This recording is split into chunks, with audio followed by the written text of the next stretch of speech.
এই যে বন্ধুরা হয়ে গেল ছোলার ডাল, সয়াবিন ছোলার ডাল, সয়াবিন মিক্স ছোলার ডাল, রুটি গরম গরম রুটি আর ছোলার ডাল বেরিয়েছি সবার জন্য বাড়ছি।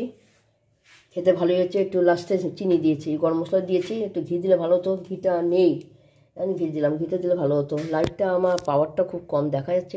গরম গরম রুটি ছোলার ডাল। মশলা কী দিয়েছি, জিরে গুঁড়ো দিয়েছি, আদা বাটা সম্বাদ দিয়েছি, জিরে সম্বাদ দিয়েছি, শুকনো লঙ্কা সম্বাদ দিয়েছি, গোটা কাঁচা লঙ্কা দিয়েছি, তেজপাতা দিয়েছি, আর রসুন পেস্ট দিয়েছি, রসুন আদা পেস্ট দিয়েছি, টমেটো সস দিয়েছি, আর কালারের জন্য কাশ্মীরি লঙ্কা দিয়েছি জাস্ট।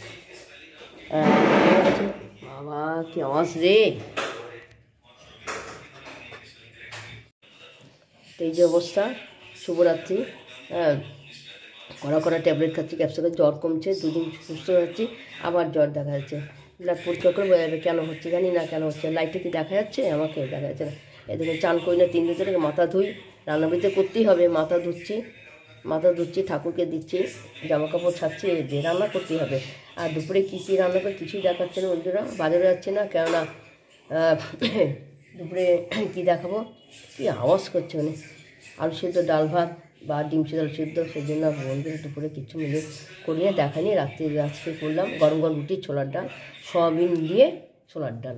কী করে করেছি মুখে বললাম, দেখানো সম্ভব নেই। জিরে গুঁড়ো দিয়েছি, আদা বাটা দিয়েছি, আদা সম্বাদ দিয়েছি, আবার আলাদা আদা পেস্ট রসুন দিয়ে দিয়েছি, সব অল্প অল্প আদা দিয়েছি, কাঁচা লঙ্কা, তেজপাতা, একটু চিনি, মিষ্টি, লবণ, হলুদ তো দিতেই হবে, জিরের গুঁড়ো, এই টমেটো সস, এই দিয়ে করলাম। গরম মশলা, ঘি থাকলে দিতাম, ঘি নেই।